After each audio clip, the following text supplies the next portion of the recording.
Good afternoon, friends. How are you? It's Charity coming at you live. Just going to do a little fixaroo here real quick. There we go. Hopefully that's better. Boy, my hair is something special today, isn't it? It usually is. That's what I get for going to the gym over lunch. You have to make certain sacrifices, I guess, in the beauty department. Anyway, let me cut to the chase here. So today I want to talk to you about plateaus. What are they? Why do they happen? And more importantly, what can we do to get through them? So if you've been recruiting for any period of time, especially if you're a veteran recruiter, you know that at some point you will probably hit a plateau. So what do I mean by that? What I mean is that you sort of have this, I think of it as an invisible ceiling. So you might get to the point where you have a certain number of travelers who are working on your desk, I'll just say 20, okay? So you've built up to that point, but you just cannot seem to push past that. You might get 21, 22, but then you're gonna go right back down to 20, or you might drop back down to 17, 18 and get right back up to 20. So you're kind of in that range and you just can't seem to get past that and get up to, 25 or 30 or whatever your goal is. So that is essentially plateauing. So that's what I mean when I say a plateau. So how do we get there? How does that happen? And there are a number of reasons why that could be happening.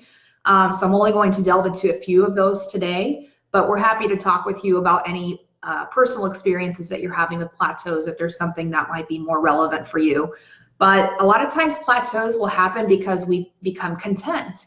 And I don't mean that in a derogatory way, like, oh, you're not doing your job or whatever, but we do have a tendency as human beings to stay in a comfort zone. Your brain is wired to be comfortable, to maintain an environment. So you may just get to the point where you run a desk of 20 people really, really well. You've gotten really good at it.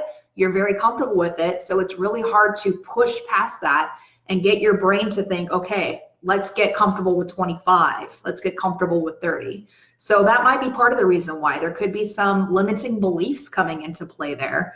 I wrote a blog in the past about our opinions and beliefs about money and how sometimes we have sort of convinced ourselves subconsciously that we don't deserve to have a certain level of success. So, or a certain number of dollars that we might be earning every month. We don't deserve to have that. So our brains will subconsciously sort of sabotage us if we get over that threshold that we've developed for ourselves.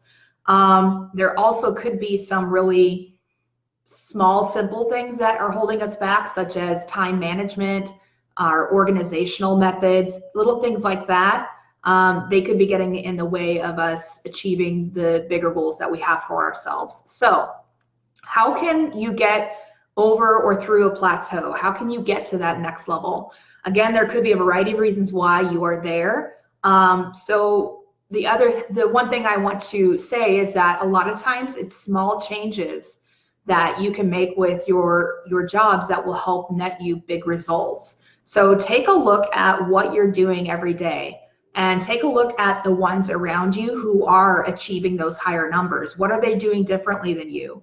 A lot of times with time management, especially once you are hitting those higher numbers with your desk count, you start to react to everything. You get an email, you want to respond to that email right away. You get a phone call or voicemail, you want to get on that right away. And then by the time the day is over, you're like, what the heck have I done with my day? I've just been reacting to everything and I haven't set aside the time to recruit new business or to take care of other things that I need to take care of.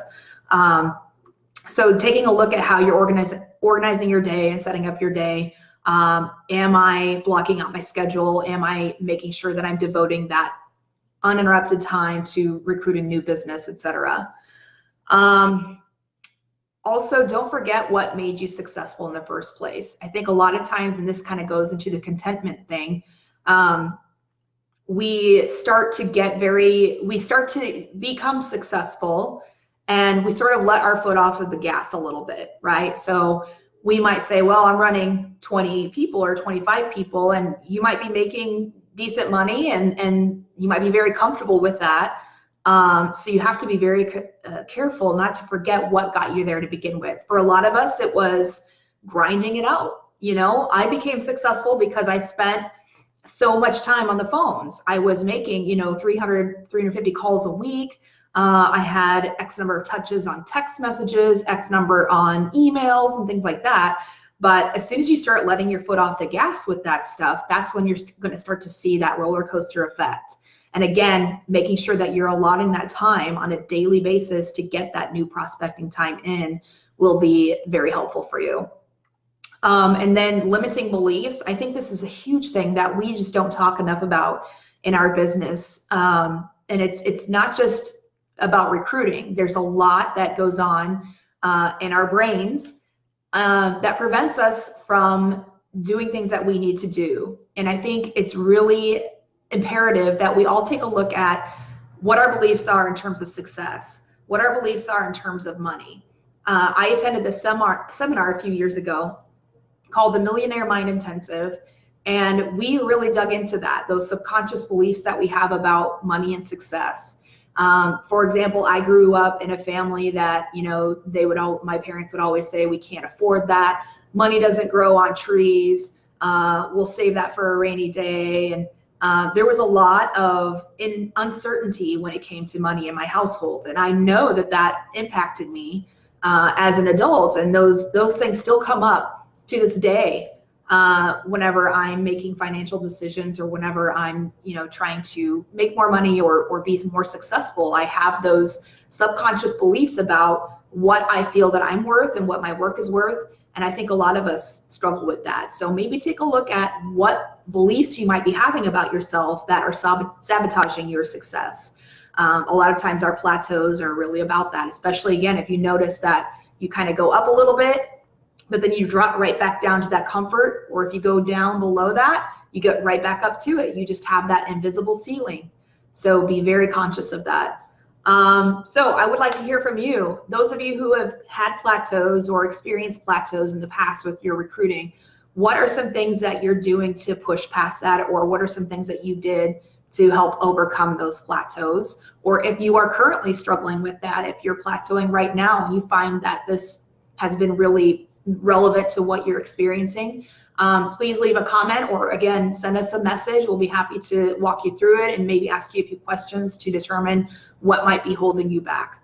So hopefully you like this. Give it a like or share if you found this information valuable. And we will see you next week, same bat time, same bat channel. Take it easy. Thanks, guys.